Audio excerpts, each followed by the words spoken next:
I couldn't even believe it myself, by Shawtina Gibson. 2 images accompany Shawtina's feature. The first of the 2 is a side view showing Shawtina wearing a harness being connected to a long, orange-colored rope. A gentleman facing her is clipping the end of the rope to her harness. Immediately behind him is a light-colored cliff, and in the background is a series of jagged rock and shorter cliffs. The day is a bright, sunny one with nothing but blue sky overhead. The caption states, "With assistance from guide Mike Donaldson, Shawtina Gibson makes final preparations for her Chelino rock climbing challenge." The term Chelino refers to an experience of harmony realized while moving over stone. The climb is on the rock formation that is named Morbid Bound. The second image shows Shawtina standing with a man different from that of the first photo. The 2 are in front of a tandem bicycle. Both are equipped with helmets and dark glasses in what appears to be a bright sun. Behind them, in the distant background, is light green sagebrush and, beyond that, mountainous terrain with no tall peaks. The caption reads, "Shawtina Gibson, right, about to embark on bike journey with Will Ritter, her assigned tandem bike captain, from the San Diego Blind Stokers Club." Shawtina's article begins, "A little more than a year ago, the Louisiana-Mississippi Regional Group talked me into going to an adaptive sports camp promoted by Team BVA.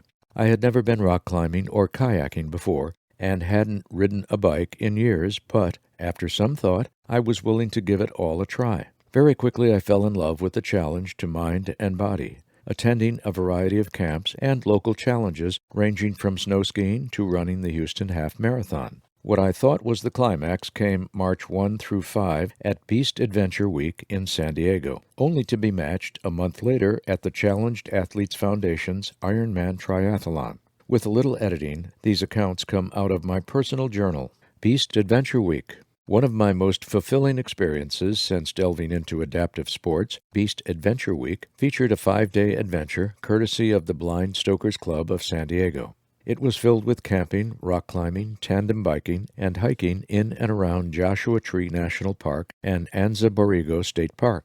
Let me tell you, I may have been in California, but this was one snowy, cold adventure, especially for a young girl coming from the South. Day 1 for me was the most challenging, camping for the first time and trying to sleep outside in Joshua Tree National Park at 32 degrees. Wouldn't you know also that there was snow on the ground there for the first time in decades? I'm thinking to myself, I'm not going to make it for 4 more days outside. The next morning, on day 2, it was still cold, but the sun eventually came out, and I couldn't think of a more perfect way to start off the adventure than with rock climbing activity. The team that came in and assisted us was beyond incredible, knowledgeable, prepared with equipment, and with the motivation to get us all started. I needed that motivation because, after all, I considered myself a cyclist and not a rock climber. Throughout the park, they had different stations set up with different ability levels. Soon, I was in the intermediate group and then with the advanced climbers, reaching 40 feet high for the first time and literally seeing the world from up top. This gave me the adrenaline and confidence that I didn't really know I had within myself. Days 3 and 4 consisted of a trip to Borrego Springs and back. It was there that we did tandem biking and hiking. It was my first time riding that far on a bike. On the way back, we caught some uphill winds. I was thinking on my bike, why didn't anyone tell me that it would take almost 3 hours to cover 20 miles? This was because the headwinds were so heavy that day. I will tell you, though, quitting was not an option, and the margarita, in the end, made it so worth it all. Day 5 of this adventure, the final day, was spent hiking in the beautiful desert canyons, experiencing the natural beauty of California that very few experience. Most of the adaptive sports activities in which I have participated include nice hotels, opportunities to lounge, and fully paid flights. Those are the things that may motivate some veterans to participate. Not this one. I flew out to California on my own dime and slept outside those 5 days. Waking up and seeing the sun rise and set every day was better than any hotel experience. To add to that, I was able to get up each day and give it my all to this wonderful group that invited me to come out and join them. Sometimes in life, we must move outside of our box and try something new. Although this was not a veteran-focused trip, it was still focused on people with physical disabilities not only having fun, but challenging themselves in different ways. Thanks go to the Blind Stokers Club of California for allowing me to participate all the way from Louisiana and to bond with them. Through nature, they showed me another side of what life has to offer.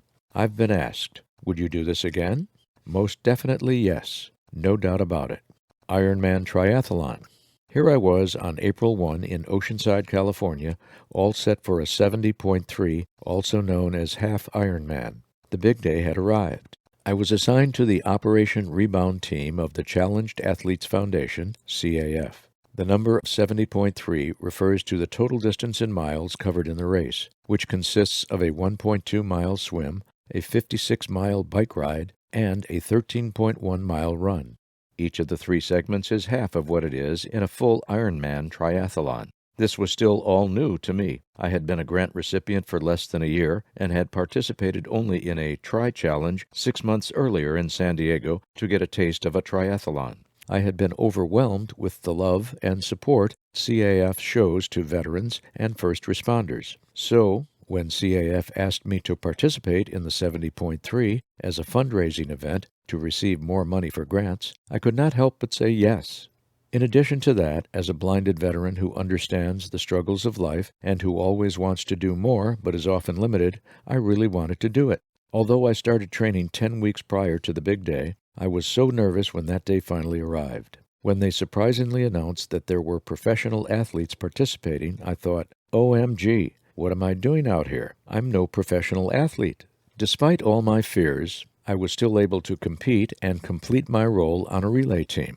Then, starting off on a 56-mile tandem bike ride with Camp Pendleton as the ultimate destination, I was still excited from what I had already done and felt some energy.